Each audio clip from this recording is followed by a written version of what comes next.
Wah aku bilang, Des aku ngefans sama kamu, gue bilang gitu. Terus Desi malah bilang, oh gua juga ngefans sama lu dari dulu ya. Cuman itu aja. Terus jadi ngobrol-ngobrol-ngobrol lama. Jadi akhirnya dia bilang, adikku juga main gitar, pengen nanti kapan-kapan pengen ketemu kamu. Aku bilang ke rumah aja. Maka jalan pun mulai jelas terbentang. Timbang menimbang cinta mulai terjadi. Desi memanggil Dewa Bujana, Mas. Kayaknya mendingan action aja gitu. Itu kayaknya lebih cepat efektif lagi gitu. Ya nggak Mas?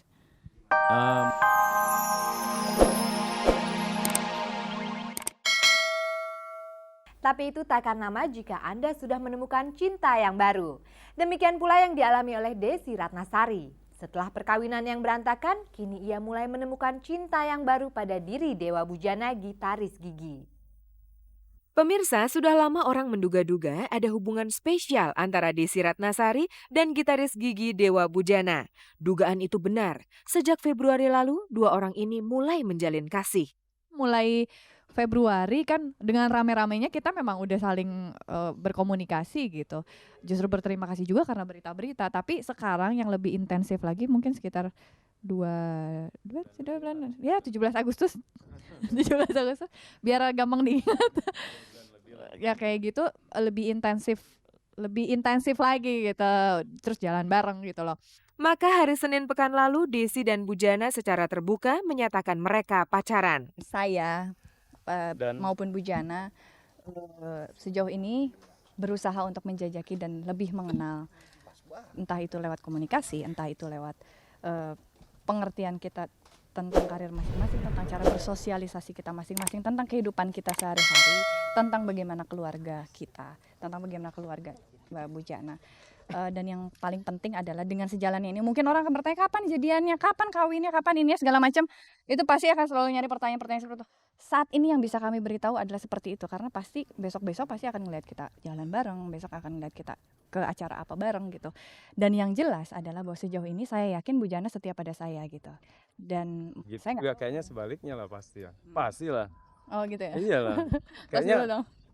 Kayaknya ya pengalaman yang didapat ya. Tapi jangan ketawa-ketawa, nanti disangkanya nggak serius lagi. Nanti sangkanya kamu dibikin tameng lagi, kan nggak bener ya. Jadi kita serius. Nah. Begitulah konfirmasi Desi Ratnasari dan Dewa Bujana mengenai hubungan mereka. Bagaimana latar belakangnya Desi yang dari Sukabumi bisa ketemu Bujana yang dari Klungkung, Bali? Mari kita simak rekonstruksi wawancara kabar-kabari terdahulu dengan sepasang kekasih ini. Barangkali dari situ kita bisa menguak faktor-faktor yang membuat dua orang ini menjadi akrab kemudian pacaran. Memang benar Desi pernah ke Jogja waktu Gigi main di sana, datang dengan manajernya. Itulah wawancara Dewa Bujana dengan kabar-kabari akhir Maret lalu. Desi sengaja datang ke Yogyakarta untuk melihat Dewa Bujana dan Gigi main di kota tersebut. Mengapa Desi sampai jauh-jauh pergi ke Jogja? Tentu saja waktu itu ia menjawab diplomatis. Terus terang saya ngefans sama dia dari dulu. Dari semenjak saya nggak tahu dia pacaran sama siapa. Apapun alasan Desi, wartawan mulai mencium hubungan spesial di antara keduanya. Padahal saat itu, Desi belum resmi bercerai dengan suaminya. Tapi justru sebetulnya, kalau boleh dibilang, karena pemberitaan rekan-rekan pers, yang wah banyak banget deh A, B, C, Z, sampai Z bahkan, entah itu tentang saya, entah itu tentang orang ketiga, mungkin Dewa Bujana gitu ya. Justru sekarang kita jadi sering telepon-teleponan menceritakan tentang berita-berita itu. Jadi kita sebenarnya boleh dibilang juga ya terima kasih juga sih. Jadinya saya punya teman untuk ngobrol gitu loh. Itu pun diakui oleh Dewa Bujana. Tanpa disadari oleh wartawan sendiri, berita-berita mengenai kedua insan ini justru makin mendekatkan hubungan mereka. Dipikir-pikir setelah dilihat-lihat, ternyata semuanya yang bentuk adalah mungkin media sendiri ya yang menjadikan ya suasananya jadi begini juga gitu. Padahal sebetulnya kan ya nggak ada apa-apa sebetulnya. Pemirsa, di sebelah Desi Ratnasari adalah Ria HD manajernya. Ria adalah kakak kandung Arman Maulana, sahabat Dewa Bujana di Gigi. Dari Ria HD inilah barangkali Desi dan Bujana pada proses awalnya bisa menjalin hubungan lebih dekat. Selanjutnya hubungan mereka makin dekat ketika bersama-sama ambil bagian dalam pergelaran konser Chrisye beberapa waktu yang lalu. Di Chrisye waktu itu ketemu di acara Chrisye, kan kita pengisi acaranya banyak banget kan. Jadi kita di belakang panggung nongkrong, aku ngobrol sama dia memang bilang, ya terus terang aja aku ngomong, mungkin kalau sekarang ngomong gini nggak enak ya karena banyak orang waktu itu, wah aku bilang, Des aku ngefans sama kamu, aku bilang gitu. Terus Desi malah bilang, oh gua juga ngefans sama lu dari dulu ya, cuman itu aja. Terus jadi ngobrol-ngobrol lama, jadi akhirnya dia bilang, adikku juga main gitar, pengen nanti kapan-kapan pengen ketemu kamu. Aku bilang ke rumah aja. Maka jalan pun mulai jelas terbentang. Timbang menimbang cinta mulai terjadi. Desi memanggil Dewa Bujana Mas. Kayaknya mendingan action aja gitu. Itu kayaknya lebih cepat, efektif lagi gitu. Ya nggak, Mas? Mungkin Mas mau bicara ya. Anda dengar pemirsa, seorang perempuan menyebut Mas kepada kekasihnya yang berusia 10 tahun lebih tua darinya. Desi, kamu dikenal sebagai pribadi yang tertutup, sementara Bujana ini terkenal ngocol orangnya. Ini nih dua pribadi, kamu selalu formal, Bujana orangnya rileks ya. Ini yang siap berubah siapa nih? Atau sama-sama berubah atau gimana keterangan kalian? Menarik pertanyaannya. Mungkin nggak ada istilah berubah apa yang mana harus berubah ya. Ya kalau dianggap tertutup sebetulnya mungkin yang aku tahu dia nggak tertutup sebetulnya, mungkin kacau dia sebenarnya, ngocol banget. Ini Des, penonton kabar-kabari pasti bingung atau paling nggak kita sendiri bingung gitu loh. Karena Desi itu sejak kena kasus dengan salah seorang mantan menteri itu selalu tegang gitu kelihatannya. Sekarang nih Anda rileks banget dan Anda kayaknya lepas banget. Apakah ini Anda mengakui ini adalah saat-saat berbahagia Anda? Alhamdulillah. Boleh dibilang saat berbahagia iya.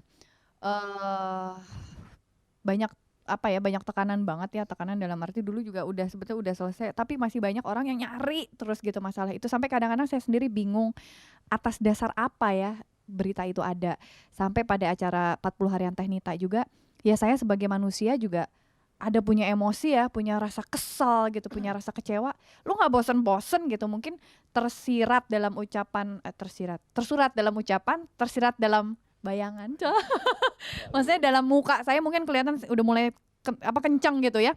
Itu karena saya udah kesel, lu nggak ada habis-habisnya ya gitu ngomongin soal Latif lah, terus Ruli ngomongnya apa dicambungnya. Ada rasa capek juga sama saya dalam diri saya, terus ada rasa kecewa juga. Makanya mungkin itu juga bisa dibilang lama-lama saya malas ngomong juga gitu. Cuman untuk orang-orang tertentu yang kenal saya, baru mungkin saya mau ngomong. Dewa Bujana berusaha memahami siapa kekasihnya ini. Suara teman-temannya yang negatif didengarkannya dengan pikiran yang jernih. Tapi banyak banget kok yang teman-temannya dia lah yang selalu bilang, lu ngapain sih sama Desi gitu. Orang cewek itu udah bermasalah gitu, kayak gitu-gitu ya Mas ya. Sedetik dua detik Dewa Bujana tidak menjawab. Rasanya ia memang tidak perlu menjawab, karena itu urusan pribadinya dengan Desi. Tapi asal tahu saja, Desi sudah menyatakan kesetiaannya pada Bujana.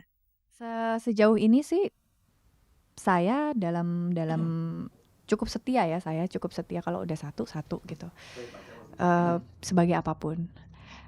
Dan tapi saya nggak tahu kalau dia. Ya masa enggak sih? Dan dalam arti kalau dibilang masa enggak sih? Dalam arti kalau dibilang serius, kayaknya aku nggak pernah melakukan hubungan yang tidak serius.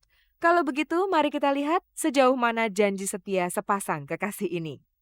Pemirsa, Iwan Fals bersedia manggung hanya pada hari Senin, Kamis, dan Sabtu. Ia mengatur jadwalnya sedemikian rupa supaya ada kesempatan beristirahat.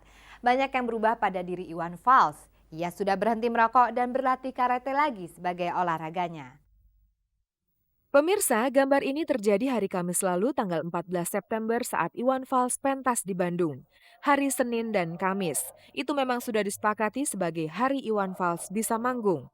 Karena ya Iwan yang memilih Senin dan Kamis. Dia bilang ada sempet, artinya jarak waktu, terus istirahatnya ada. Dia hari Sabtu dan Minggu itu untuk olahraga dan jalan-jalan sama keluarga buat semua teman-teman yang terlibat. Jadi bukan karena hoki-hokian. Itu tadi dikatakan Yos, istri Iwan yang sekaligus menjadi manajernya sejak 2 tahun belakangan ini. Namun kemudian Iwan sendiri meluruskan ia juga bersedia tampil pada hari Sabtu. Jadi, iya buat saya sempat istirahat aja. Kalau Senin kerja, Selasa Rabu libur, Kamis kerja lagi, Jumat libur. Paling kalau mau main lagi Sabtu. Sabtu masih bisa seminggu 3 kali. Jadi itu buat ngatur tenaga. Iwan Fals sekarang memang lain. Ia sudah melihat perlunya istirahat dan hidup teratur. Bahkan merokok pun sekarang ia sudah berhenti. Ya lebih seger gue mungkin karena berhenti ngerokok kali. Berhenti ngerokok, terus olahraga lagi mulai, karate lagi. Terus karena Yos ngatur kan, tidur lebih teratur. Kalau kita melihat pementasan Iwan Fals, panggung selalu ditata sederhana. Itu memang maunya Iwan. Panggung itu artinya artistik panggung, Iwan nggak mau sama sekali diganggu. Jadi backdrop itu hitam atau putih, jadi polos-polos aja, nggak boleh ada sponsor ya, boleh di wing aja. Hal-hal seperti itu dijelaskan oleh Yos kepada pihak-pihak yang hendak mengundang Iwan. Dalam wawancara kami selanjutnya, Yos mengaku istri yang sekaligus menjadi manajer suaminya sendiri adalah pekerjaan berat. Bayangkan, tidak jarang Yos harus melihat cewek-cewek berkelakuan menyebalkan pada suaminya. Karena kadang-kadang ya saya juga cemburuan orangnya, kalau kelihatannya saya lihat wah masih bisa diterima, kalau enggak ya langsung saya labrak. Kalau kelihatannya penggemar yang terlalu banget gitu, misalnya di depan saya sebagai manajer saya harus bisa menahan diri, karena saya waktu itu bukan sebagai istri. Tapi kalau kelihatannya saya juga lagi bete ya saya labrak aja, bisa langsung ngapain sih lu gitu-gitu amat gitu, bisa gitu.